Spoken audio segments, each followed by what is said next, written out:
For this vlog, siguro share ko lang yung routine ko pag nag-gym ako. Siguro konting kwentuhan.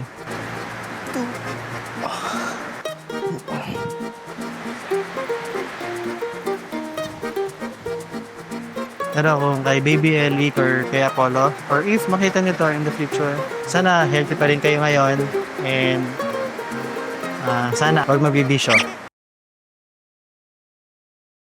We are here sa gym ngayon kasi walang pasok ang mga bata. Walang pasok si AJ kaya maaga ako makakapag-gym ngayon. It's leg day. Yan. Diyan tayo sa squat rack. It's 1:15. Usually pag ganito, wala pang tao sa gym. Ayan.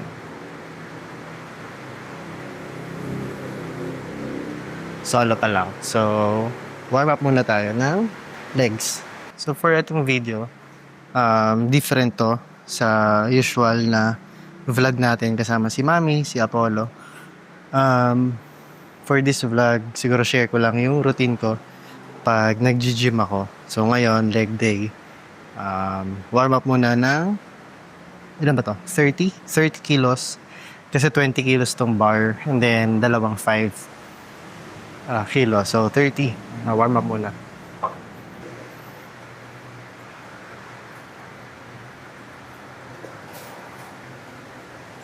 Ayan. So, one set, warm up.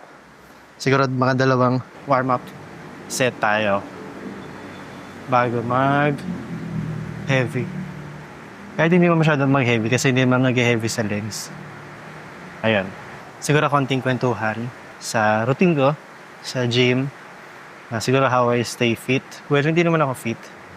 Pero how I stay active as a father and as a husband.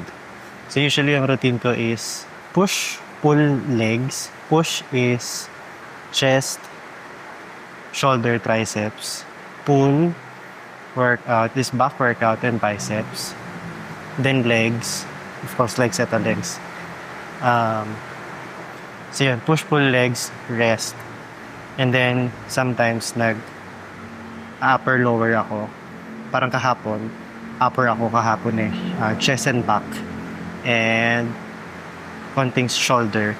Tapos, eto, legs.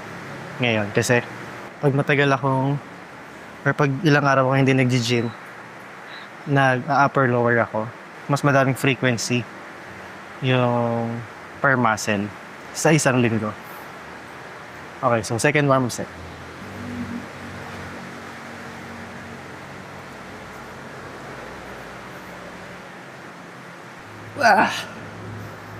Okay, warm-up done. Kuha tayo ng mas malaki na plate konti. 40 kilos yan. Ano ba 40 kilos? Usually 80, 90 pounds. So siguro a little background sa akin. Pagdating sa pagiging active or sa fitness, hindi man ako talaga active. Well, pero high school, college, varsity player ako ng volleyball. And then, next stop, syempre, nung nag-asawa, nag-anak, lumabas si Apollo, lumaki yung tiyan ko, lumobo ako parang 90 kilos. Parang yun ulit yung nag-trigger sa akin na parang shit, kailangan maging fit ulit ako, maging active. Kaya bumalik ako sa gym noon, 2023 to 24. Pero after nung nag-gym, nag-switch ako ng duathlon, running and biking sa Clark. So, last na sinalinan ko this March or April sa may Clark. Kasama ko si Kuya Sen. So, shoutout sa'yo, Kuya Sen. Sa pang bubudol sa akin maging duathlete. Ayan. So, set ulit tayo. 1, 2, 10. 60 kilos. Ayan. So, 60 kilos. 132 pounds. And, balik story. So, yun nga. Nag-duathlon. Nag-last na nung April. Tapos, yun na din yung start ng month. Gym ako. Kasi nung nag-duathlon ako nitong summer, as in walang training. Yung tipong pinupulikat na ako, pero pinush ko lang para lang matapos. So yun, and well, parang i-stop muna yung cardio or tama na muna sa cardio being a runner or cyclist. Nag-switch muna ako ngayon sa gym. Ayan. So first exercise to, squat. Next is Romanian deadlift tayo na dumbbell. Ito. Ayan, para naman sa hamstrings.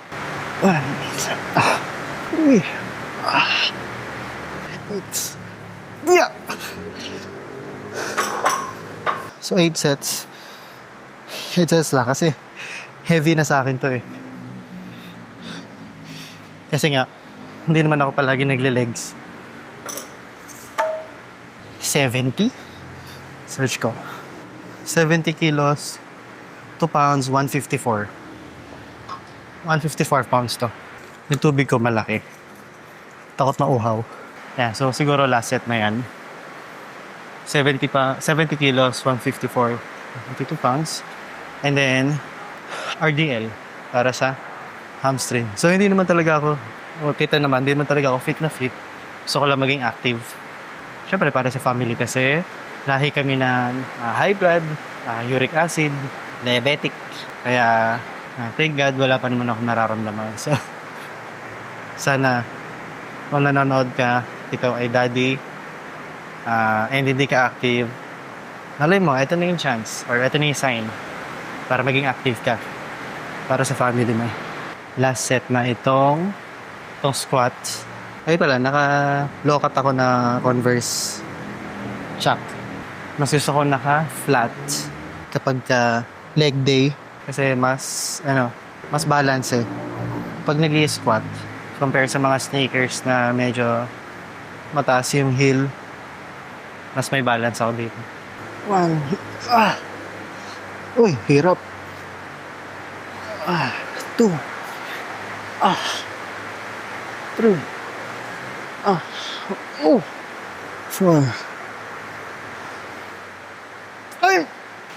Okay, and syempre, pagkatapos mo gamitin yung equipment na exercise mo, dapat kung nag-gym ka, palagi mo lilupitin yan. Ano yun? Discipline yun. Para sa gym yun and para sa next na gagamit. Pagdating pala sa diet guys, wala akong diet. Nasira yung diet ko. Pero parang almost 1 month akong nag-chicken breast, nagtatrack na macros, calories. And then nasira eh. Kasi masarap kumain eh. Masarap kumain eh. Bakit ba? So hindi naman kailangan strict ka sa diet unless nakikipag-body building competition ka. Pero kung katulad mo lang ako na gusto lang makapagbuhat, okay lang yan. Lutong bahay. Ang supplement ko lang is creatine saka protein shake. Yun lang. Then, sumobra na ulit ako sa rice eh. Nung last month, nagtatrack ako ng rice. Ngayon, hindi na ulit.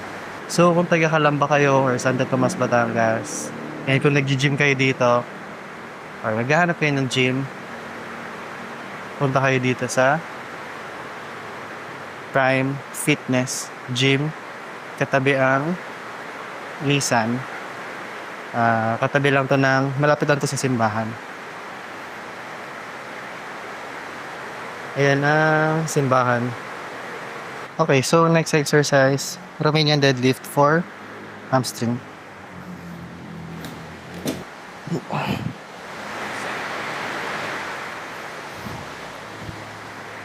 40 kilos yun. NRDL natin, 2020. Tig 44 pounds. Umuulan din pala ngayon guys. Pero kahit umuulan, usually ginagawa ko pa rin mag-gym. Pero paminsan, nakakatamad.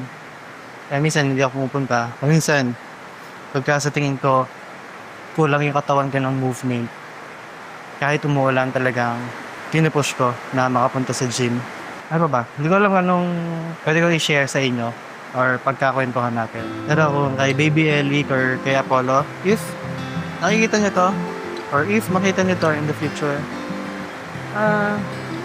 sana healthy pa rin kayo ngayon and sana active kayo. para healthy lifestyle palagi. Huwag magbibisyo. Si daddy nagbibisyo na alak. Kaya plan ka na mag-start. So, nakakadalawang exercise pala ako guys. Squats, Romanian deadlift na dumbbell.